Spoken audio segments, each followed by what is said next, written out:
RMC, Intégral Sport, Loïc Braillet.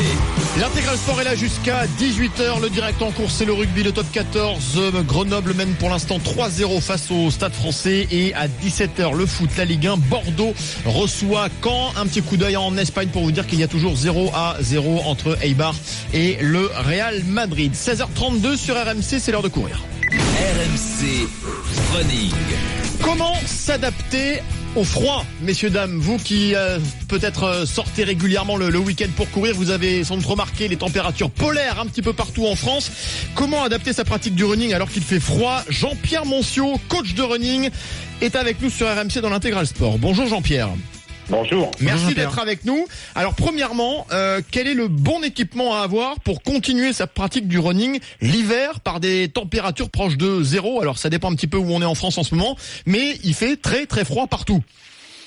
Oui, alors donc moi je conseille au départ mettre un collant lent, vêtements manches longues, mais quand même mettre des vêtements techniques, un coupe-vent.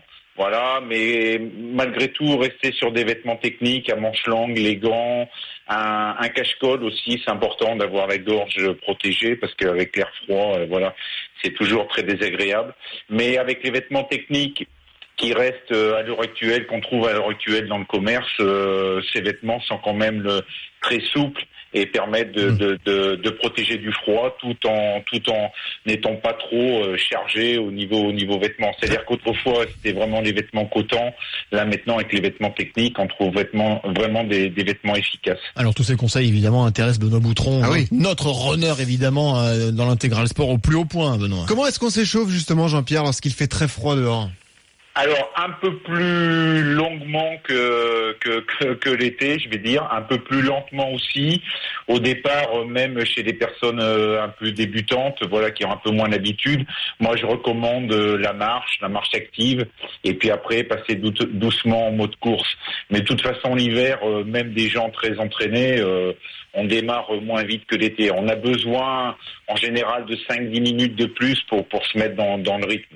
Donc il faut pas hésiter à démarrer lentement. Jean-Pierre Monciot, coach de running, avec nous pour bien nous conseiller sur la pratique du running alors qu'il fait froid. Ça y est, on est rentré dans l'hiver et il nous donne les bons tuyaux pour continuer à pratiquer ce sport. D'ailleurs, est-ce qu'il faut revoir, Jean-Pierre, sa fréquence de sortie de course? Alors je parle là pour pas ceux qui sont du niveau de Benoît, pour les semis ou les marathoniens évidemment, mais ceux qui font des sorties 3-4 fois par semaine. Est-ce qu'il faut changer quelque chose au niveau de sa fréquence ou pas? Non, je dirais que jusqu'à moins 10 degrés, on peut courir en se protégeant, on peut courir. Moi, j'ai même entraîné des marathoniens donc qui résident au Canada, même jusqu'à moins 15 degrés. Voilà, c'est dans ces pays-là, on part s'entraîner. Alors, la bonne technique, c'est aussi il existe des cache-cols, et le cache-col, on peut le remonter jusqu'au niveau du nez, et donc ça filtre l'air quand l'air est vraiment très froid.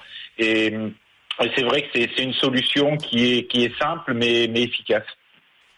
Benoît. Ouais, est-ce que du coup le risque de blessure est accentué lorsqu'il fait froid comme ça, même si on s'échauffe bien? Est-ce qu'on a plus de chances de se claquer, par exemple, lorsqu'il fait très froid comme ça?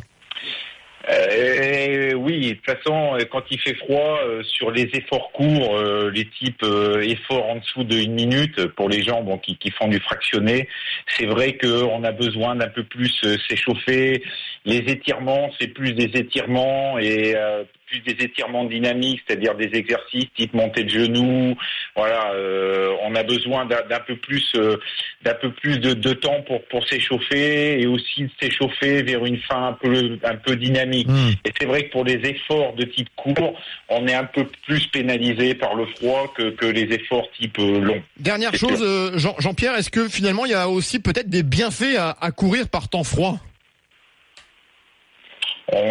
Oui, on a besoin d'un peu moins s'hydrater que l'été, et quand on est bien échauffé, moi quand je m'entraînais à haut niveau, c'est vrai que je réalisais des temps à la limite sur les efforts longs, c'est pas pénalisant, c'est vrai que on a moins de risque de déshydratation. Mais attention, ça veut dire aussi que même s'il fait froid, après la séance, voilà, il faut surveiller l'aspect hydratation, alimentation.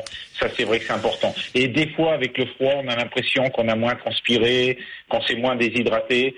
Et c'est vrai qu'il faut faire attention aussi à ça. Merci beaucoup Jean-Pierre Monceau pour Jean-Pierre. toutes ces recommandations, tous ces bons conseils. Je rappelle votre site très intéressant, vo2optimumtraining.com. Jean-Pierre Monceau, donc coach et entraîneur de running. Merci beaucoup.